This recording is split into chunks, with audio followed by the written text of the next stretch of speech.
In this episode of the Burnzo Cast, we have a love letter to the Emerald Square Mall.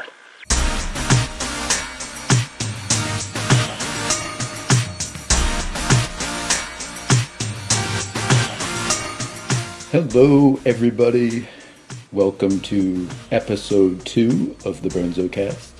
It's good to be back. It's good to be back in your ear, having an intimate conversation with you. That sounds a little weird, but I do love the podcast medium quite a bit. I think it's a fantastic medium, just the fact that you can be asleep in bed right now, you can be in your car right now, you can be jogging right now, and I'm basically in your ear having a conversation with you that is kind of intimate. So I think that's really cool.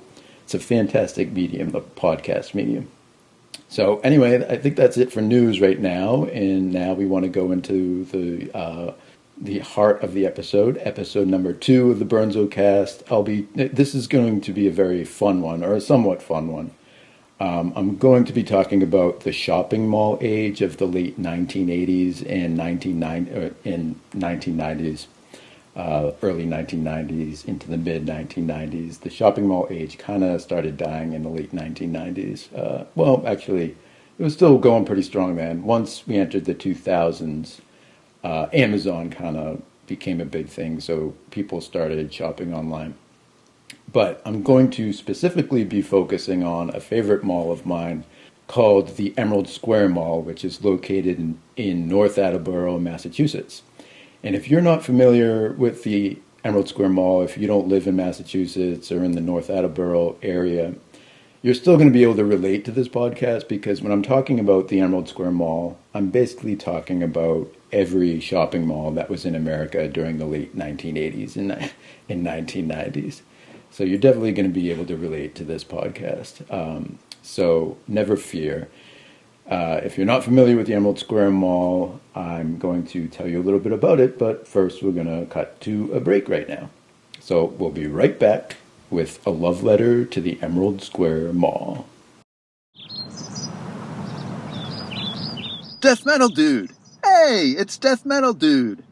How are you, Death Metal Dude? I am very well, thank you. How are you? How's the wife? How's the kids? Have you read any good books lately? Well, I've been reading this really good book by Matt Burns. Did you know his books are on Amazon.com now? Many of them cost only 99 cents. At most, you're only going to pay about $3. I highly recommend you read a book by Matt Burns. Thank you very much for your recommendation. I'm gonna go read a book by Matt Burns.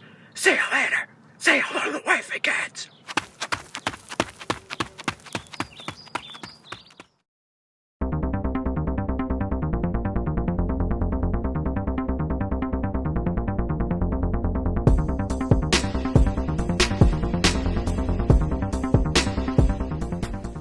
Okay, so the Emerald Square Mall was built in 1989, and this was like a big deal at the time. There was a lot of buzz around this mall being built because it was going to be a 3-floor mall, and that was big for 1989. Up until that point, the only malls in the area was, first of all, the Walpole Mall, which was only a 1-floor deal. And in hindsight, that was actually a pretty cool mall. It had all the essentials, like a Gap, had the Orange Julius at one point. It had a pet store. It had like a sports store there, sports clothing and sports memorabilia store there. And it had this really cool arcade called the Dream Machine, which actually still exists today. It's actually still at the Walpole Mall. The Walpole Mall is pretty much a ghost mall now. It's somewhat lively on the outside because it has a Kohl's and it has the Barnes & Noble and that kind of thing. But on the inside of the mall, technically the mall atrium or whatever you want to call it, it's basically all empty stores for lease. I don't know if they'll ever be filled. But it still does have a Dream Machine in there, and that's a big draw for the mall. But that's enough about the Walpole Mall. That's not what this podcast is about. Up in the late 1980s, when the Emerald Square Mall was being built, yes, the Walpole Mall did exist, and also the Braintree Mall existed, and that was kind of a big mall. I think it was about 2 floors at that time. It has since been renovated into the South Shore Plaza, which is a very big mall now. But at that time, it was still, it was like a 2 floor mall, and it was pretty big. It was a pretty good mall.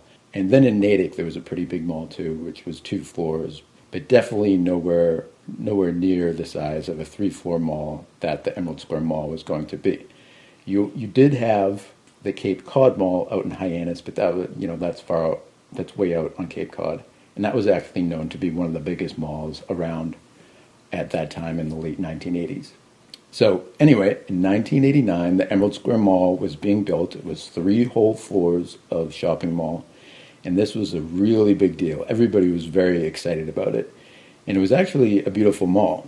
It was built with basically a Wizard of Oz motif in mind, in terms of the architecture, in terms of the interior design as well. And that much of that architecture still exists today, about 30 years later, or however long it's been. If you look up to the 3rd floor of the mall, there's these beautiful lighting structures that kind of resemble the crown of, who is it, the Good Witch in the Wizard of Oz named Glinda, I think. It kind of resembles her crown, and it probably resembles it's supposed to be reminiscent of the Emerald City in the Wizard of Oz. If you look up old footage on YouTube, there's some old footage of the Emerald Square Mall from like the early 1990s, or maybe even 1989 when it first opened. There is actually a mural in the mall and it has Dorothy, the Scarecrow, the Tin Man, and the Lion on it. And I don't remember that mural ever being in the mall.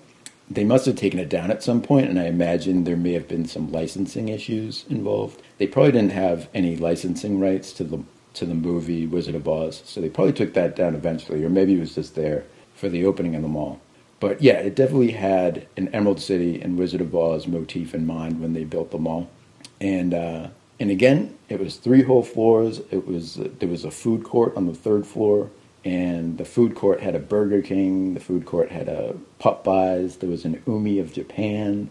There was some sort of Chinese place too. It may have been Panda Express, but I don't think it was. I think it was something else. And there was a Sparrows too. You can't forget the Sparrows, that pizza place that was a staple in most mall food courts of that era. At the time, the Emerald Square Mall was anchored by maybe like 4 or 5 department stores. And when I say anchored, they call these stores anchor stores because they're kind of the main draw for the mall. And what we're talking about here is Sears and JCPenney. Those are the main ones, and those are the ones that still exist today. Actually, Sears doesn't exist anymore. That closed about 2 years ago. Because the whole I think Sears just filed for bankruptcy or something like that, and they had to close a bunch of stores. But the Emerald Square Mall, yes, had a Sears, it had a JCPenney, and it had a G. Fox, which later in 1993 became Filene's, and then in 2006 became Macy's. And there was also another department store, an anchor store called Lechmere, and that wasn't at the mall at first. It was built in 1992 and only lasted until about 1997 because Lechmere just closed in general. Lechmere was a franchise, or there were several stores in the Boston area, and I think even today the last stop on the Green Line, if you go north in Boston, is Lechmere. And I'm pretty sure that's because there was a Lechmere near that stop for a while. I'm not positive about that, but the last stop on the Green Line, if you go northbound on the Green Line, is Lechmere. And that's in Cambridge, actually, right where the Cambridge Side Galleria, I think, is still there today. So that's an interesting fun fact. Lechmere was mainly an appliance store, and there were several of Lechmere's in the Boston area. I think it was just the franchise was just local to Boston. But yeah, Lechmere was a really cool store. You could get appliances there, your refrigerators, your laundry, your washing machines, your dryers, and I got a really cool CD player there once, so they had electronics too. Yeah, rest in peace, Lechmere. It was great. So, moving on, just one more fun fact about the Emerald Square Mall before I start talking about many of the stores that you could find there. I just want to mention that there was a really kind of funny rumor floating around initially in 1989 that the Emerald Square Mall was built on a swamp, and that the mall was gradually sinking in this swamp, day by day. I don't know if that rumor was true. I don't know if it was started by some sort of mall competitor just to smear it or something. I don't know. It was just a really weird rumor. And if it was actually sinking, they must have taken measures to stop it from sinking, because the Emerald Square Mall still stands today. It is hurting, definitely. It is considered a ghost mall or even a dead mall today.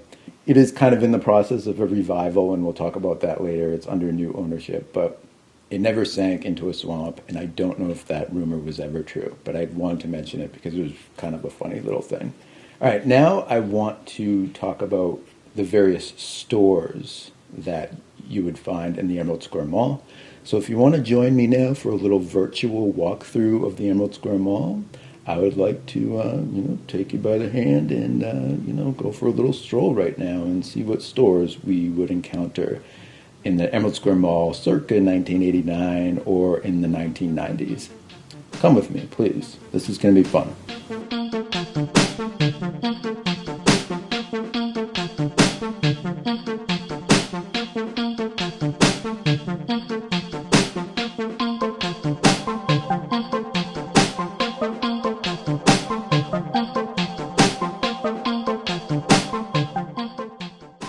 Okay, so the first store that I really enjoyed going to in the Emerald Square Mall was a store called, and this is, during the heyday of the mall, which was 1990s, basically.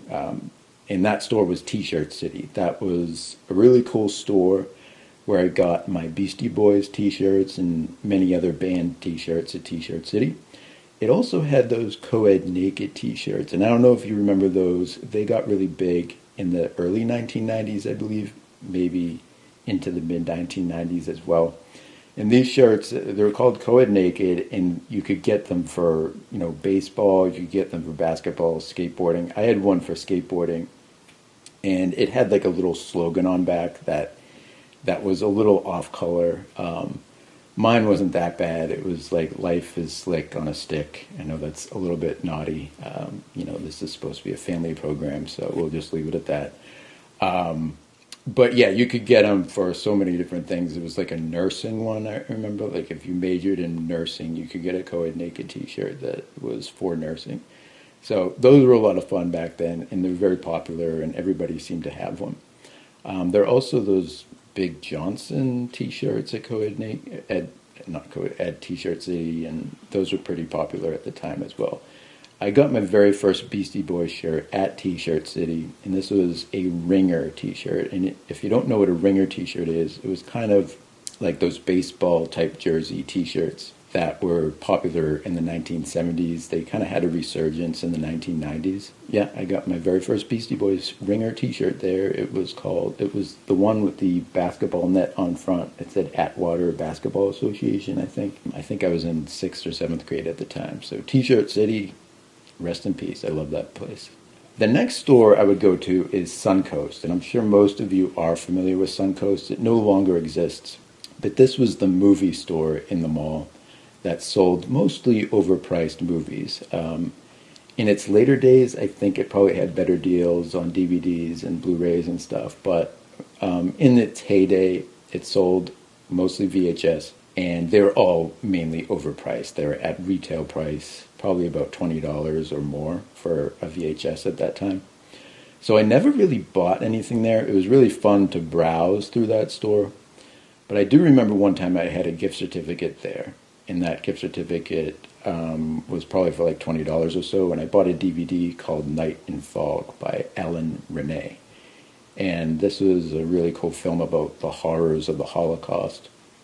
And I was really big into the French. This was a French film, and I was big into the French New Wave at the time because I was taking a French New Wave class in college. So I was all kind of a film snob, and I'm a film student. I take a French New Wave class, and I'm going to get a French film called Night and Fog because I'm so cool, right? Well, that's not really what I was saying, but that's kind of what was going on in my mind. But Yeah, I got that one DVD there, Night and Fog by Ellen Renee. It was a really good film. I no longer have it. I think I sold it at some point. So, but that's the only movie I ever bought at Suncoast, as far as I can remember, because mostly the movies were overpriced. The next store that I like to go to was Brookstone. And this, I'm sure most of you are familiar with Brookstone. This was mostly a store. You never bought anything here. You went in to browse, and mainly there was like a leather recliner chair there that gave you a massage. And then there was some other foot contraption thing. It looked like two little like hot dogs or something moving around under a cloth. And that gave your feet a massage.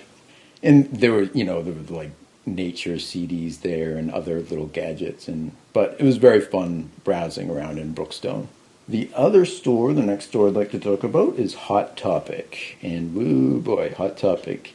When it first came about in the 1990s, it was kind of bad news because all the bad kids used to go there to buy their clothes. But now it's just kind of, everybody goes there. It's not really a big deal. But back in the mid-1990s, it was kind of, it was basically a place where you went to buy Slipknot clothing. And I remember at one point that they actually had a straitjacket for sale there for the goth kids. And I don't know if anyone ever bought that, but I'd kind of like to meet that person because that's a bold move right there, buying a straitjacket. But yeah, it was mostly for the... oh, hold on, I got my dog here. Brownie, okay, lie down, Brownie. But yeah, Hot Topic was a place you went to buy anything and everything Slipknot. There were also CDs you could buy there in the back of the store. They had a lot of CDs, and it was mostly punk compilations and ska compilations. It was it was an underrated place for CDs, or an overlooked place for CDs, but you could buy some pretty good CDs there, and they were pretty good prices too. So Hot Topic was definitely a cool store in the 1990s. Now, next to Hot Topic was Pacific Sunwear, and Pacific Sunwear was definitely more my style. I never really bought any clothes at Hot Topic, with the exception of some band T-shirts. There were actually some good Beastie Boys T-shirts at Hot Topic at one point that I did buy. But Pacific Sunwear was a little more my style because I was a skateboarder back in the 1990s. And this was a store where you could buy like those ridiculously, they were called fat jeans at the time, the wide-legged, like really wide-legged jeans, and Billabong T-shirts and those Stussy T-shirts. Is it Stussy or Stussy? I don't know. I'm sorry, I didn't do my research beforehand. It's either Stussy or Stussy T-shirts, that brand. Bullhead brand jeans, those are another pair of fat jeans. I don't think they had Jinkos there. I think Jinkos was more of a Hot Topic apparel, but yeah, they definitely had all the skater stuff there. So I frequented PacSun, aka Pacific Sunwear, and I got all my skateboard attire there. So across from Pacific Sunwear was Record Town, and Record Town was basically the music store equivalent of Suncoast, meaning very overpriced CDs there. I normally didn't buy my CDs at Record Town. I usually went to Newbury Comics or something like that to get CDs in the 1990s. But every once in a while you'd buy, or you might find something on sale there or something and buy a CD there at Record Town or a cassette. But yeah, mostly overpriced. Definitely not a good place. I actually preferred going upstairs. I think it was the second level of the Emerald Square Mall, and there was a place called Tape World. And this was a smaller music store, but it was definitely much better, in my opinion. I think the prices were more reasonable.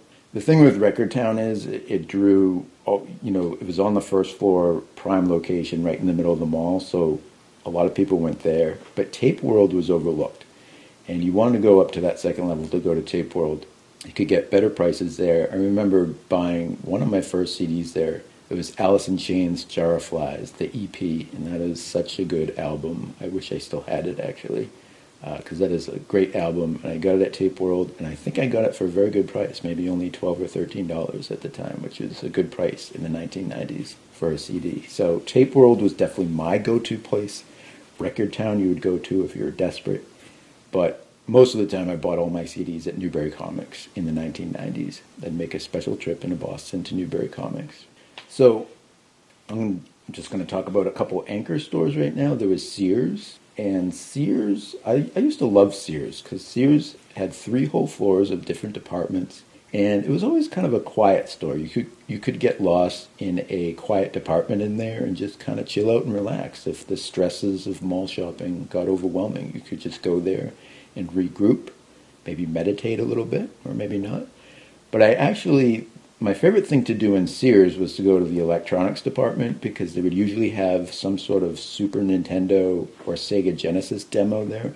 And you could try out all the new, or at least the latest new Super Nintendo game there, or Sega Genesis game there. I remember playing Star Fox there for the first time, and that was when Star Fox was first released for the Super Nintendo. And that was I was blown away by that game. I actually ended up buying it, I think, that same day with my paper route money. I may have actually split it with my brother too. But yeah, I remember playing Star Fox for the first time in Sears, and also Sega Genesis's Aladdin there. I was pretty blown away by that game too. Also another cool little thing. I'm not sure if this was in Sears. Might have been in Lechmere. But there was a Virtual Boy demo in one of those stores. It was either Sears or Lechmere or both. No, probably not both. Probably Sears. Maybe Lechmere. Okay. Doesn't really matter. It's a moot point. But Virtual Boy was there, and I played Virtual Boy. That's kind of, that was known to be a failure of a video game console at the time, but I think it's kind of like a cult classic now. Everybody wants a Virtual Boy. So I do remember playing it for the first time in either Sears or Lechmere. I think it was Sears, but it's a moot point. All right, and then there was J.C. Penney. That was another anchor store, and we all know J.C. Penney. I didn't really go there that much, except that I went through a brief phase in the 1990s where I bought those Arizona brand jeans.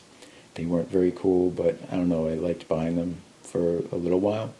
The cool thing about J.C. Penney is right outside the store on the ground floor of the mall, there was this machine called an SR2 simulator, which kind of looked like if you've seen Star Wars, it kind of looked like the Winnebago ship not Star Wars, in Spaceballs. The SR2 simulator was basically this van that you went in, you sat down, there was a movie screen inside, and then it just simulated being either a race car or a roller coaster. You know, they'd shut the door to the van, and you were almost like sitting in a movie theater, but the van would go sideways, it would go up, it would go down, so you would feel like you were in a roller coaster, on a roller coaster, or in a race car, something like that. That was called the SR2 simulator. You can look that up on Google. I'm sure you've probably seen it before. It was very much a staple. It was almost ubiquitous in shopping malls during the 1990s, all over America, the SR2 simulator.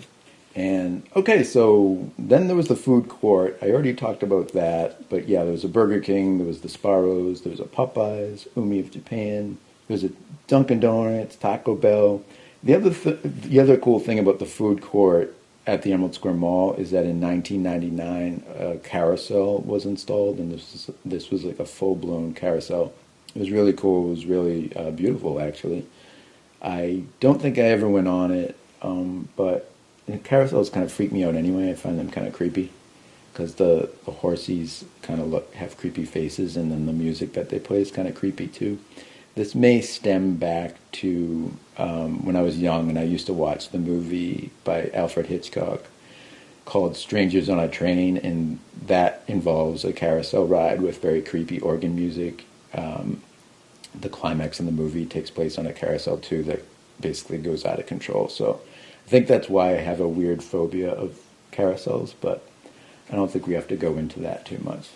In 1999, that carousel was installed in the food court of the Emerald Square Mall, and that's all you have to really know. It doesn't exist anymore today because I was at the Emerald Square Mall this past July in 2023, and I'll talk about that a little more in a second, but carousel wasn't there. A lot of other things weren't there, including stores, because that place is, especially on the third floor, has a lot of store space for lease. And, okay, the other store I really liked to go to was Spencer Gifts. I have to talk about Spencer Gifts because everybody went to Spencer Gifts back in the 1990s. That was another ubiquitous store.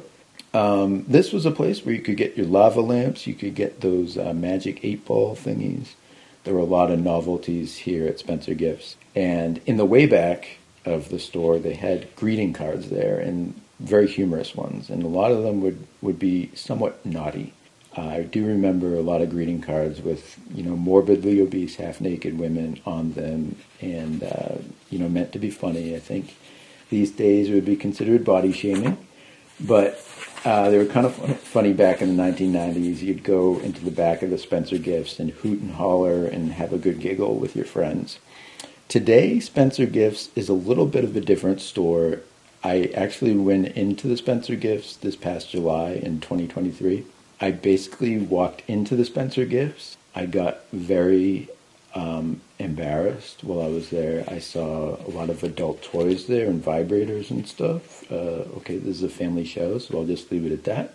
And there were two women working there, and I was the only man in the store at the time. I walked in, I saw all those adult toys. I felt very kind of, I blushed. I basically blushed when I saw all those toys. And since I was the only man in there and there were two women working there, I just walked out because I was kind of uncomfortable. Not that I have any problem with these kinds of things, like adult toys and stuff, but when you're the only man in there and you're kind of like finding yourself in that aisle and there's two women looking at you, you feel very uncomfortable very quickly. So I made a beeline out of that store very quickly. Okay, the next store that I like to go to at the Emerald Square Mall was Auntie Anne's, and that was a place to get some really great pretzels, those really big pretzels. And I was never a big pretzel guy until I first went to Auntie Anne's sometime in the early 1990s or mid-1990s. Those pretzels were delicious, and I was a instant lifelong customer. So yeah, speaking of Auntie Anne's, I would be remiss if I didn't mention Orange Julius. Now, I never really went to Orange Julius. I had a free sample there once, but I never actually bought anything there. But I must mention Orange Julius again. I did mention a little bit before earlier, but I must mention it because it was, again, a staple in shopping malls during the 1980s and 1990s. So I would be remiss if I didn't mention Orange Julius. I would probably also be remiss if I didn't mention Walden Books. And Walden Books was probably in tons of shopping malls during the 1990s, basically. I'm almost positive there was a Walden Books in the Emerald Square Mall. If I'm mistaken, it was probably a B. Dalton's or something like that. In the later years, it was a Borders Express. That I definitely know. But I'm pretty sure there was a Walden Books in the Emerald Square Mall at some point. And what I do remember about this store is that it had weird flooring in there. And I know that's kind of a strange thing to remember, but I remember the floors being kind of hollow under your feet. And there were these subtle inclines or even ramps in the store. Does that sound familiar to anyone? I don't know if this was so they would be handicapped accessible. I don't know. There was just something weird about the flooring in the Walden Books. So I want to mention that. If anyone else knows what I'm talking about, you can write to me or write on the comments of this podcast that you do know what I'm talking about, because I might just be crazy. All right, moving right along, I do want to mention the GNC in the health food stores in general of the Emerald Square Mall. I know at one point there was a health food store in the Emerald that sold, I mean, my family was big into health food stores during this time, so we would always go to the health food store in the Emerald Square Mall to get rice chips and rice cakes and rice crackers and basically rice everything. We were kind of gluten-free before gluten-free became cool. Let's put it that way. I wasn't really gluten-free, but several of my family members were gluten-free at the time, and we were gluten-free before it was cool, so it didn't really get cool until maybe the past 10 years. We were way ahead of our time. So yeah, the health food store had all the rice stuff. It also, I remember, you could get some cool little healthy candy bars there maybe, and some healthy sodas. I remember getting a really delicious cream soda at the health food store in the Emerald Square Mall one time. And I at least pretended it was a healthy choice. It probably had as much sugar as like a Coca-Cola or a Pepsi or whatever, but that cream soda, I do remember, it was delicious. And, along the same lines, the GNC, General Nutritional something or other. The GNC, you know what I'm talking about, the GNC. It's another health food store, but it was mostly a place where bodybuilders went to get their creatine and stuff, and protein powder or whatever. What I do remember about the GNC, however, is there was this cool digital scale right when you walked into the store, and you would definitely mistake it for a video game or it looked like a video game, so you'd kind of mess around with it a little bit when you first walked into the store. And it definitely wasn't a video game, and it wasn't as cool as it looked, but it was a digital scale. And I think I think you know exactly what I'm talking about. If you ever went into a GNC during the 1990s, you know exactly what I'm talking about. So I'm not going to elaborate any further. Now, I want to talk about a mystery store, and this was a mystery store up until very recently. It was a video game store, but it had these really cool, they were called M82 machines made by Nintendo. And these machines consisted of 12 different Nintendo games in basically a glass case. And with the press of a button, you could switch from one game to another, and you could basically test out each game, each of the 12 games. And it was a great way to test out games before you bought them. They were called M82 machines. If you Google them, you may remember them from stores during this time.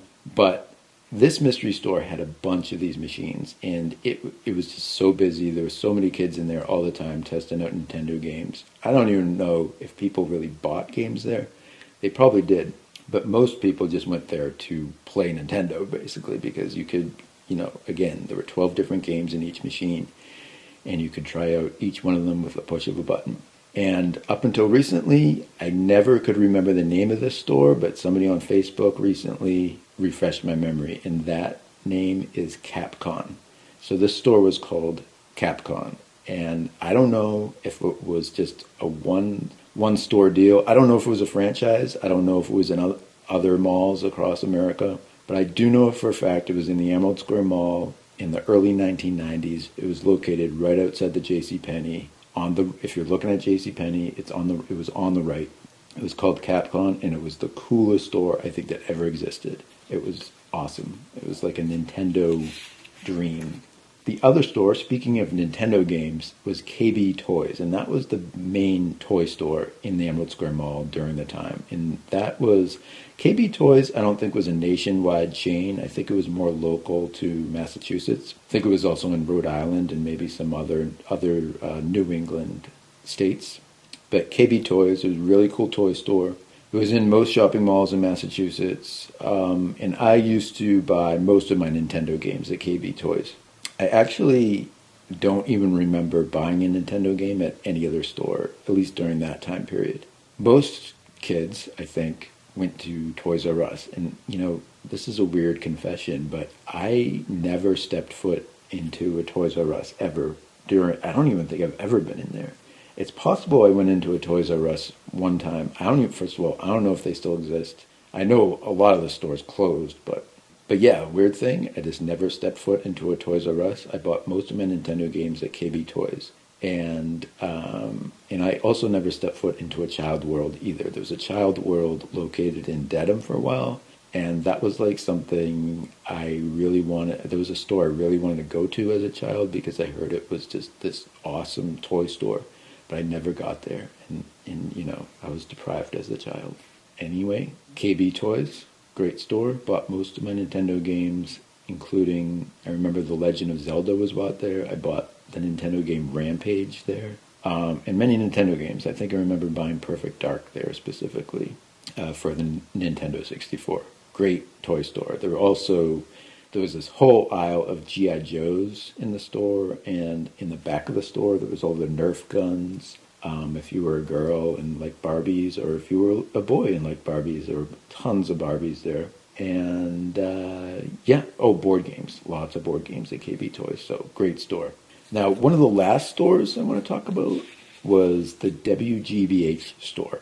And this obviously was probably a store only local to the Boston area, because WGBH is the public broadcasting station in Boston. But they had a whole store dedicated to WGBH merchandise. And I remember going to the store, WGBH, and buying those Mr. Bean VHS tapes. Actually, I think it was like a PBS type store, but it was called the WGBH store. So anything that was on PBS at the time may have been found at this store. But yeah, I remember buying 2 Mr. Bean VHS tapes there. And I also bought a Where in the World is Carmen Sandiego computer game at the store. And speaking of Carmen Sandiego, one time Greg Lee, who was the host of Where in the World is Carmen Sandiego on PBS or WGBH, whatever it was, he actually made an appearance in the store and was signing autographs. I, for some reason, didn't go, but my brother did. I think I was sick at the time, but my brother went and he got Greg Lee's autograph for me, and that was a big deal because I was a big fan of Where in the World is Carmen Sandiego. That was a really cool kids show at the time. Kind of like maybe like Jeopardy for kids, but it focused on world geography. So if you were into geography at the time, Where in the World is Carmen Sandiego was a great show for you. Really cool show. And the last store I'll mention was called Lecterns. I only remembered the name of this store recently because somebody brought it up. So I thought I'd mention it. It was a kitchen goods store. Not exactly my type of store, but I do remember buying some oven mitts for my mother there for a Christmas present at Lecterns. It was basically a place where you got your spatulas and your silverware and your dish towels and stuff like that. Lecterns.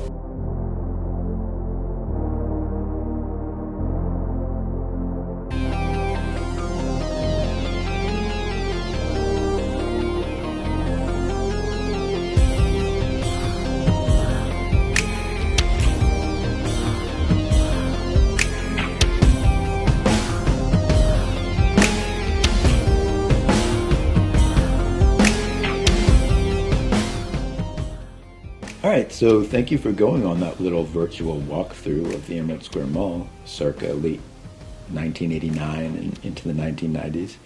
I hope you enjoyed that. It was fun probably to remember some of those stores that you may have forgotten about. There's probably some other ones I should have mentioned, like Piercing Pagoda or Claire's, something like that. I think if you're a girl, you'll probably be kind of ticked off that I didn't mention those stores. I think Claire's was like where you got your scrunchies and stuff, and the Piercing Pagoda was where you pierced your ears and maybe other stuff. I'm not sure.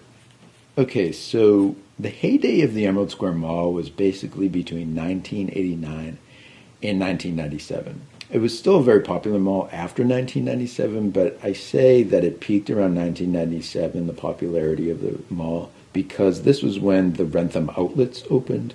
And the Wrentham Outlets was this really big, it's still really popular today, really big outlet mall.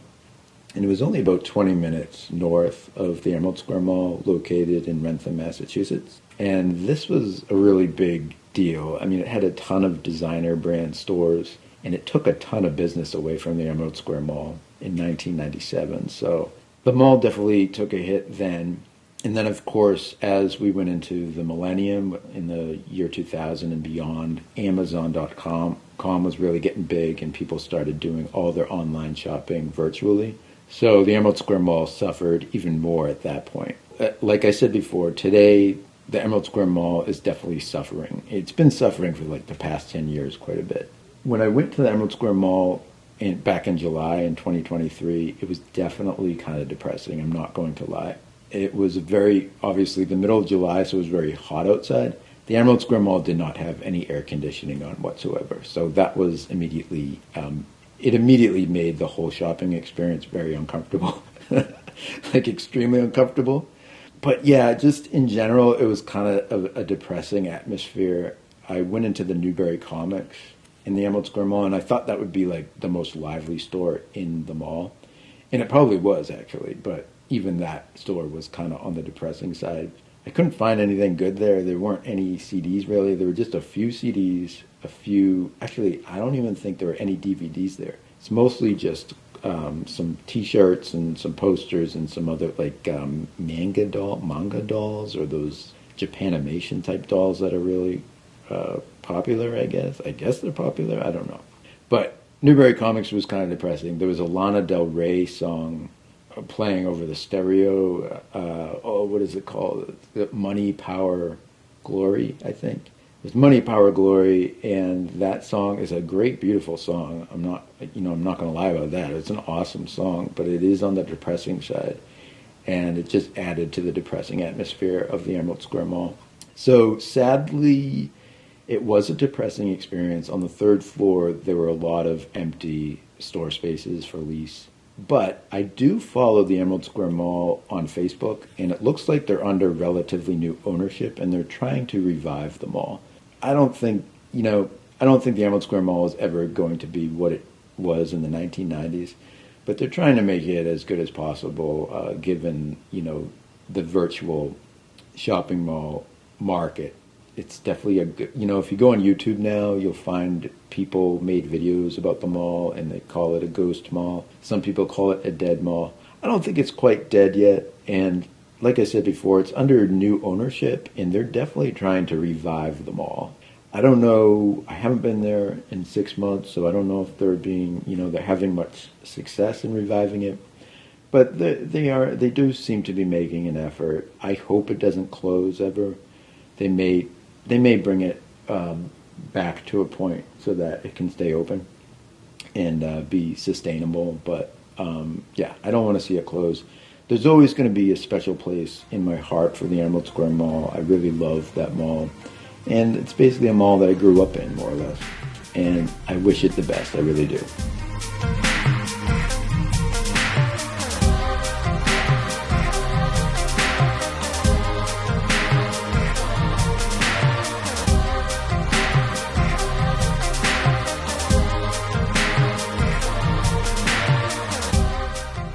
All right, so thank you very much. That concludes episode 2 of the Burnzo Cast. I hope you enjoyed what you heard. I did do a little research about the Emerald Square Mall beforehand, so I wanted to be as thorough as possible. But yeah, I hope you enjoyed it. It was a fun little podcast, hopefully very nostalgic. I think it'll make you long for the days of the shopping mall era, long for the 1990s, and I think it'll trigger pleasant memories in you. So that's it. Episode 2 of the Burnzo Cast comes to a close. Thank you very much for tuning in. I really appreciate you listening. And if you could give me a good positive review or, rate it or whatever, give me 5 stars, that would be very much appreciated if you like the podcast. And if you hate the podcast, you can give me a bad review. But yeah, I'm still learning here. This is still all new to me. Oh man, I guess I'm burnt. I'm losing steam now, so I better just wrap this up. So stay tuned for more Burnzo Casts in the future. I think I'm going to be doing more of them. I do like how this is going, so stay tuned for more. And thanks for listening.